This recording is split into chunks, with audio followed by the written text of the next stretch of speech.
చింత అక్కర్లేదు. నికర జలాలు, మిగులు జలాలు, వరద జలాలలో అన్నిట్లలో తెలంగాణ హక్కులను, అది గోదావరి కావచ్చు, కృష్ణానది కావచ్చు, హక్కులను కాపాడడమే కాకుండా ఇప్పటి వరకు అపరిష్కృతంగా ఉన్న సమస్యలను పరిష్కరించి ప్రాజెక్టులను అన్నిటిని కూడా నిర్మాణం పూర్తి చేస్తాం. మా శాయశక్తుల ప్రయత్నం చేస్తాం. ఎవరికి ఎలాంటి అనుమానము అవసరం లేదు, ఎవరికి ఎలాంటి చింత అవసరం లేదు. విషయాలు ఉంటే రేపు బడ్జెట్ సమావేశంలో ఖచ్చితంగా ప్రతిపక్షాలకు అవకాశం ఇచ్చి అక్కడ చర్చ చేస్తాం.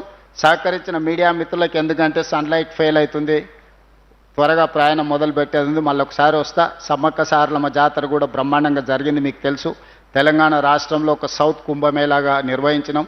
చిన్న చిన్న అక్కడక్కడ ఏమైనా నిర్వహణలో ఉన్నా మీరు అందరు సహకరించి ఒక గొప్ప మేళాను మీరు అందరూ చేసిండ్రు. ఇంకా దాన్ని అభివృద్ధి చేస్తాం. శాశ్వతంగా అక్కడ వసతులను కూడా ఏర్పాటు చేస్తాం. నిరంతరం అక్కడికి భక్తులు వచ్చి దర్శించుకునే విధంగా అన్ని ఏర్పాట్లను చేస్తాం. మళ్ళొకసారి నాకు సమ్మక్క సారలమ్మ వచ్చేది ఉన్నది. ఆ రోజు వివరంగా మీ అందరు పాత్రికేయ మిత్రులతో కూర్చొని భోజనం చేసి అన్ని వివరాలు మీతో మాట్లాడి వెళ్తా. తొందరలోనే ఇన్ఛార్జ్ మంత్రి గారికి, శ్రీనివాస్ రెడ్డి గారికి సూచన చేస్తున్నా, బడ్జెట్ సమావేశాలు అయిపోతేనే ఒక్కసారి అక్కడ ఏర్పాటు చేయండి. మొన్నటిసారి క్యాబినెట్ పెట్టుకున్నాం, ఈసారి మీడియా మిత్రులతో ఒక సమావేశం ఏర్పాటు చేసుకొని ఏమేమి వాళ్ళ సూచనలు కూడా ఉన్నాయో తీసుకొని ముందుకు వెళ్దామని తెలియజేస్తూ మీ అందరి దగ్గర సెలవు తీసుకుంటున్నా.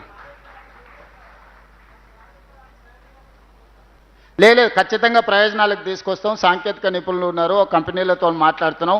ఇప్పుడు భూమి మీద కనిపించేది మాత్రమే కుంగింది. భూమి లోపల ఉన్న సమస్యను తీసుకురావాలంటే దాని మీద విశ్లేషణ జరగాలి. ఆ ఏజెన్సీలను కూడా అపాయింట్ చేసినాం. కొన్ని వేల కోట్ల రూపాయలు పెట్టి కట్టిన ప్రాజెక్టులు ఏది నిరుపయోగం చెయ్యము. దాన్ని ఉపయోగించే క్రమంలో భవిష్యత్తులో ప్రమాదాలు రాకుండా, భవిష్యత్తులో ఇంకా ఎక్కువ నష్టం జరగకుండానే మా ప్రయత్నము. అది ఎవరి సొంత ఆస్తి కాదు, ప్రజల సొమ్ము. ప్రజల సొమ్ముతో కట్టిన మేడిగడ్డ, అన్నారము, సుందెళ్ళ ప్రాజెక్టులను గాలికి వదిలేయము. ఖచ్చితంగా వాటిని సమీక్ష చేసి భవిష్యత్తులో మళ్ళీ ప్రమాదం జరగకుండా వాటిని రిపేర్స్ చేసి ఆ రిపేర్స్ ద్వారా ప్రాజెక్టులను ముందుకు తీసుకెళ్తాము. ఎవ్వరు ఎలాంటి ఆరోపణలు చేసినా మాకు ఏమీ బాధ లేదు, ప్రజలు గమనిస్తున్నారు.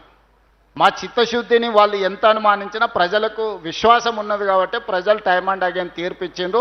ఖచ్చితంగా ప్రాజెక్టులు అన్నిటిని కూడా ప్రజలకు ఉపయోగించుకొని తీరుతామని మీకు అందరికీ తెలియజేస్తున్నాను. Thank you.